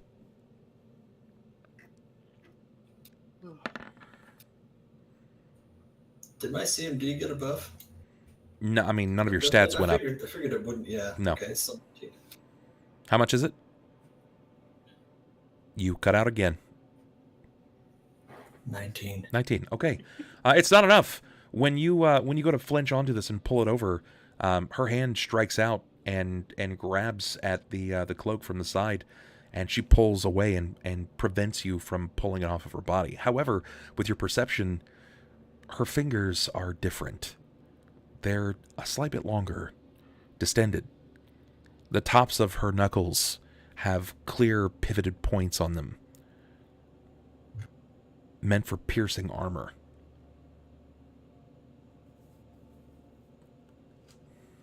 What do you do? Ulhime's gonna block her path. Ulhime stands in front of you. He charges forward with his tiny dwarf legs, muddles right up to just before you. He's very clear that he's not prepared to let you pass. What happened? Klaus, Cort, you can see this as well. I've also never seen someone so intensely yawning into their camera directly. Good lord. Because I know. It's because I have moved over to unmute at the same time and leaned. Gotcha.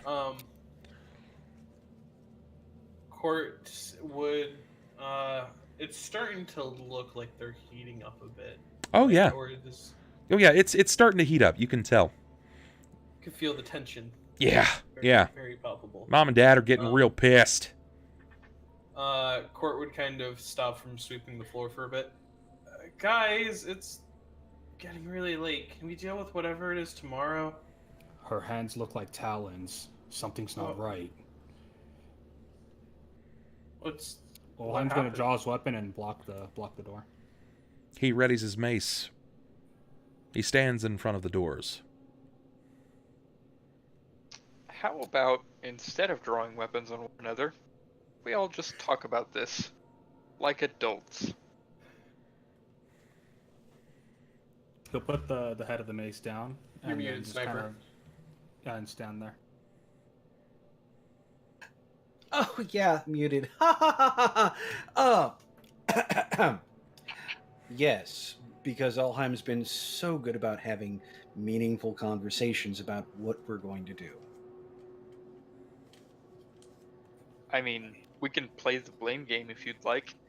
Or, I'm not playing any kind of blame game, but he is the one drawing his weapon.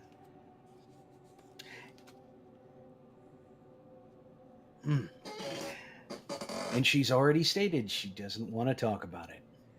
Thelsa, he still hasn't put away his weapon. He's still No, standing there. You're not going to move? Nope, I'm just gonna look straight into his eyes and not say anything. I'm just gonna keep staring at him until the Her eyes flash green intensely so.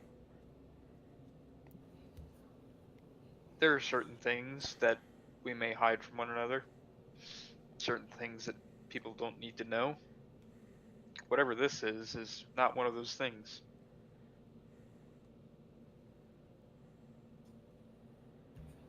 Can we talk about it in the morning? Frankly, no. Fine. Then we won't talk about it at all. That's not how this works. Doesn't make sense. You come in here lying and I didn't suddenly lie. cloaked, and not you. I'm talking to him. And now you, hidden under cloak. I don't want to walk through town looking like, well, him.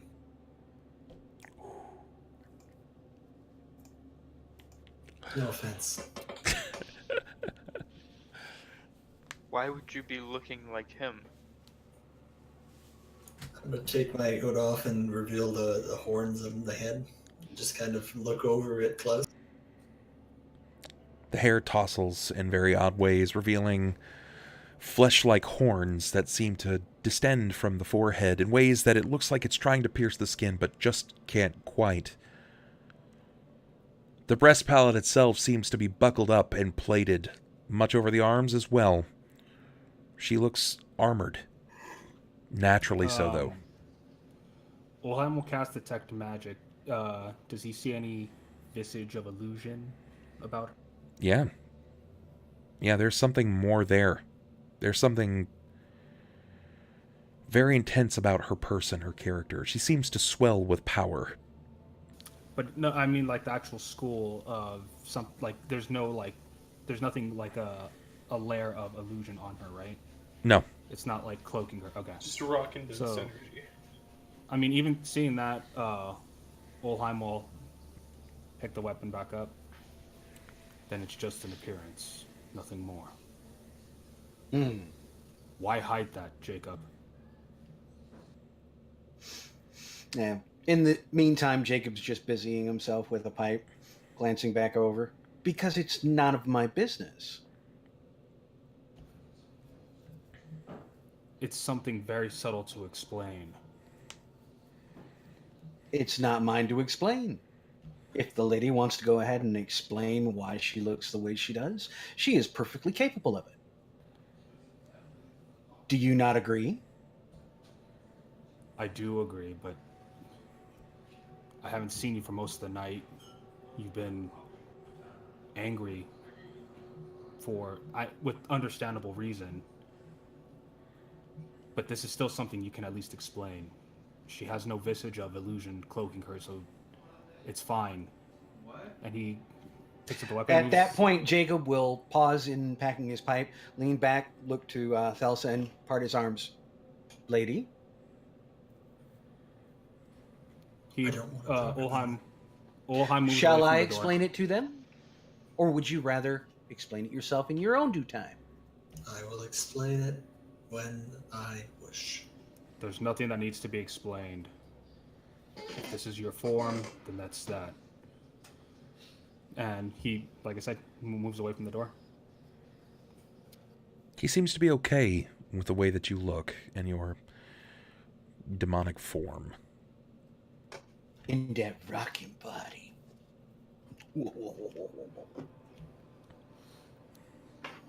Ulhime will walk past her and go back to the hole, and he looks back at Jacob.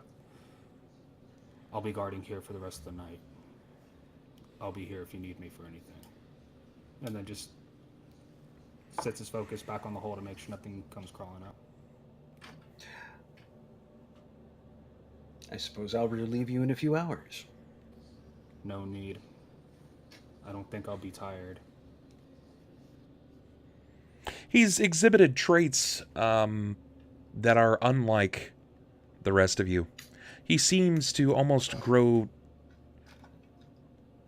ever tireless. He moves on with a fortitude that is unnatural. Yeah. Very unnatural. Oh, yeah. I mean, Jacob's not exactly completely trusting of Ulhime at the moment because he did see his head do a 360. And I imagine Jacob doesn't really trust many people in this group at this point, knowing full well that Klaus has too many secrets. Thelsa is now known as the mistress of malevolence. Klaus has too many bodies behind him. That they happen to be his own is just a little icing on the cake. Thelsa, of course, he doesn't trust. One, because she's a woman, and two, because of what's happened tonight. Yeah, how does that sound and feel, knowing full well that despite your actions and the things that you've done, she's considered one of the baddest of the bads on the material plane? Oh no, he knows he's not the baddest of the bad. He doesn't go ahead and try and claim ownership over any of the shit that's put at his feet. But no, he respects her certainly. You know, hence the whole your business is your business, my business is my business. Fair? Fair. Cool. And, well, throw in the fact that she potentially has control over him, so he doesn't want to go ahead and test that resistance anytime in the near future. Sure, that makes sense. You know, Cort isn't... Cort is Cort. And all through this, he's now got to deal with the fact that his father has apparently been manipulating all of his actions since his birth onward. He doesn't feel real trusting. He doesn't feel real communicative. But he still finds time to be misogynistic. Hey, he's got a reason for that. Priority list, man. Like father, like son. No! That has to do with his backstory. There is actually a genuine reason why he doesn't necessarily trust women. You Most think? particularly... He's gay. That's okay, man. It's... For Ulhime. It's- Is the entire campaign of Ulhime and Jacob just a love plot to slowly turn into one person through the combined soul of another person? That's it, yeah. Completely, entirely, yeah. All right, No, chat, don't you do heard it. Ship it. Yeah, no, we're not doing that. But yeah, So you're gonna maintain your watch. yeah, I'll be walking back and forth, in between from the very top, all the way down. Okay. Just to where the entrance of the cave is, just to make sure that there's nothing splashing around where the water and stuff was at. And That's fine. I'll just essentially be doing that back and forth all night. I'm curious, is anyone gonna say anything about the enormous dragon that flew over the town? Not Oh, a yeah. fucking word. Thelsa and Jacob never rolled to see if they actually noticed it. You guys were... I'd imagine that at that time they had been outdoors on their way back towards the... You guys were going down your own alley We at that can, point. Yeah, true. So, I mean, I'd say that at least them two don't know it. if we're still moving bodies and stuff throughout the night, I'll be down to bring it up. Okay. We also have another issue on our hands. There was a monstrosity that flew past us earlier this evening. I couldn't even tell what it was. I didn't see a thing. How do you know it was a monstrosity if you didn't see what it was? It had 6 tails. Yeah, wings, 6 tails, black as the night sky. Well, that's comforting. Oh, also, there's hundreds of thousands of goblin vampires down there. Hundreds. He's gonna point to the Hundreds. door. Not hundreds of thousands, just hundreds. Hundreds. Like, that's so much better. Could be I mean- worse. Magnitudes. There's a lot of work that needs to be done, to say the very least, but at this point, I think we would need a small army to effectively tackle all the evils that are now dwelling below and above this city. So, just to be clear, Ulhime, you're watching a hole. You're watching the hole that leads into the bathhouse that we're going to be sleeping in tonight. Correct. You're watching the hole to stem off hundreds, Yes. not hundreds of thousands, just hundreds Of vampires, yes. And vampire children. Okay. And don't forget, we still have the 3 bodies inside Dugobras's shed.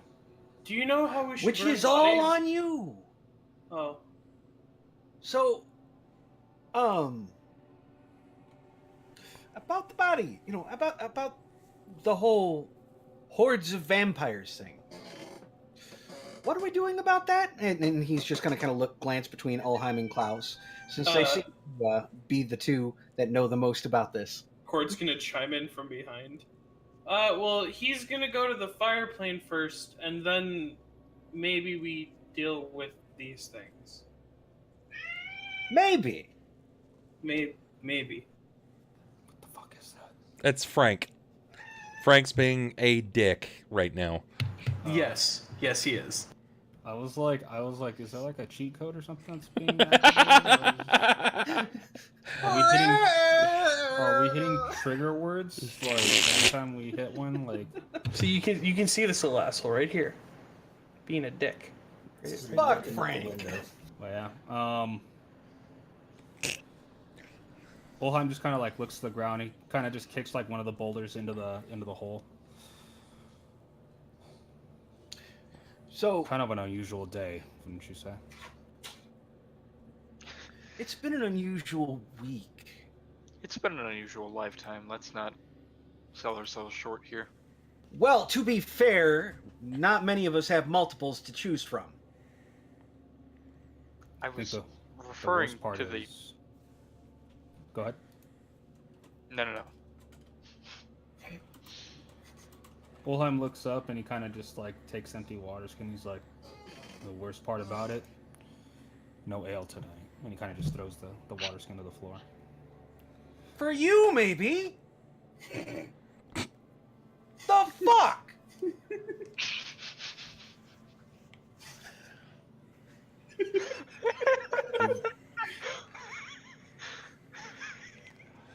The most realistic reaction. What's going on? Now you have to deny me alcohol. Go get that damn. Go get it. There's nothing you can do. That's why I tossed it. I talk too much. Get more beer. You don't just We should throw just- stuff like that away. You couldn't turn around and say like, "Oh, hey, I'm not drinking tonight, guys. Would you like to shine this off?" No, chuck a good skin. And with my luck, if I go down and get it, I'm going to come up with fangs, or at least something attached to my ass. Maybe common sense.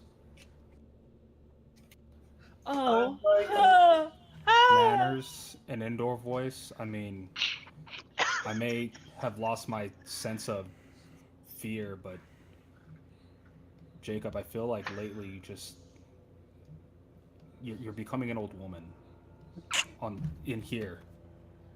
Oh And no, here- you did not. It's hard to describe what's happening to me, and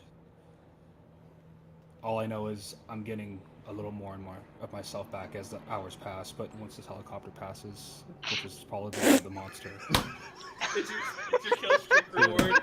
give it a second. Fuck, It's the dude. creature of Crater Lake hovering over. And his name is Skyfox. He's actually, the Doom is actually putting out his six God tails, damn it. and it's just Yeah. spinning. No. It turns out it wasn't a six-tailed dragon. It's a six-tailed dragonfly. God Just- damn it. I feel that I'm getting more and more of my personality back, but Jacob, I don't like telling you this, but you are bitching more and more each day, and I understand that there is an insurmountable amount of evil that is barreling down on us, but just for tonight, shut up. Be cool. Just say thank you when someone offers you something, or if you know what, I'll go get ale. I'll go to the tankard. You know what? No, I'll go to. No. You stay on watch. I'm perfectly fine with going and getting my own drinks, but just throwing good shit away like that. It's It's a water rude. skin, Jacob. It's a water Stay a skin. while and listen. A water skin. Oh, so it was just water. That was. You hear the hum inside of like Ulhime go, like it just starts like The revving. blood pressure just slowly going up. You Thank you, can Nick. Thank you see so much the for that, my visible friend. pulse of his veinage across his brow. Just like, yeah, sure. Here, Jacob. You know what? I'm gonna give you a boon from Helm himself. Here, take this, and he casts the cantrip guidance. Go get the alcohol and stop talking. A divine blessing, just go. And with that, we are going to wrap up tonight's session of Shackled City. What a wild night to return. I love how often your chat calls for SAS chart when it's really not needed. That was the perfect use for a SAS chart. Yeah, but it wasn't sassing me, and I'm okay with that. I'm okay. If there's in-game RP, sassiness, let it fucking flow. I don't care. That was delicious, man. I'll dine on that regularly. It's like Lichdom sets in. Jacob's like, I will use my powers of nagging to change the world, and I'm like, I will use my powers of nagging to I'm change like, the I world. understand. Electrified bitch slap. Pow! I understand. I have eternity, but I don't have forever to listen to all this shit. So. Perfect. Lippy little bitch. Perfect. Guys, thank you so much for tuning in tonight for episode 142 of Shackled City. And it seems that I was happy to return on this night. I was not let down. These guys did excellently, all things considered. Honestly, I feel like they deserve a round of applause, which I will duty that up for them myself. If we could get some clappas in chat, please. Do that thing. The clap. There it is. Look at that. The Bubberwoo is good with that. I love it. Bring them out. Bring them out. I'll take... Yeah, thank you, Winnie. I appreciate that. I got you. It took me a couple of seconds. Much appreciated. Well, guys, that's going to be it for tonight. Any questions or concerns from the audience? If you guys have anything that you would like to ask, this is your chance, you know? Go ahead and ask away. Let's dig into some character depth here. That would be great to see what you guys got to say. While I find us someone to raid. Come on, now's a great time to ask those deep, intrusive questions. You know, what's going on in the character's mind? What happened in their past? You know, why is Ulhime such a bitch sometimes? Why is he giving up drinking? Why has Thelsa now got 4 tits? Is that going to make bras hard to find? Does she even wear bras? Is Jacob single?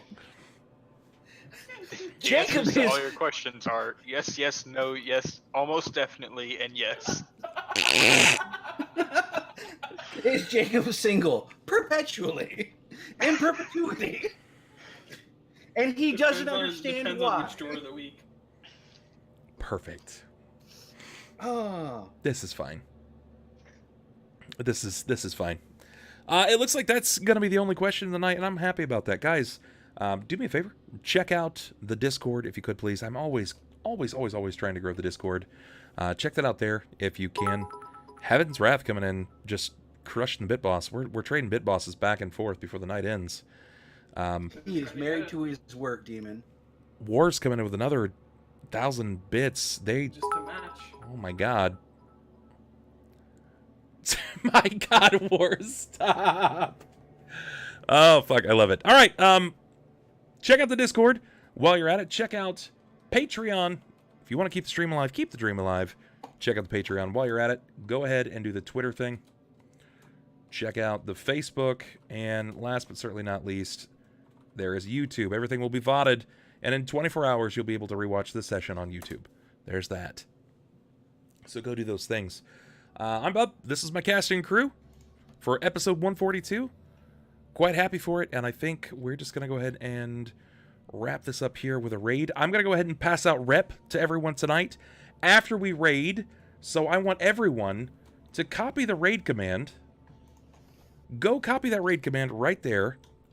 And go ahead and raid on over. But if you stick around in chat while you're also over there, I'll make sure to give you guys a little extra reputation, okay?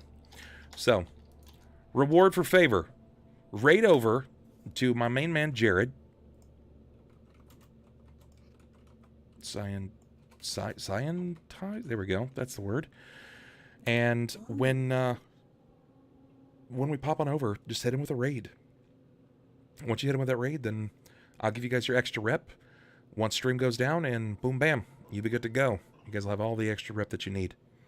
So, guys, as always, I love you, face. Stay safe, stay nerdy. Come back tomorrow. We're going to wrap up New Vegas. We beat all of the DLC.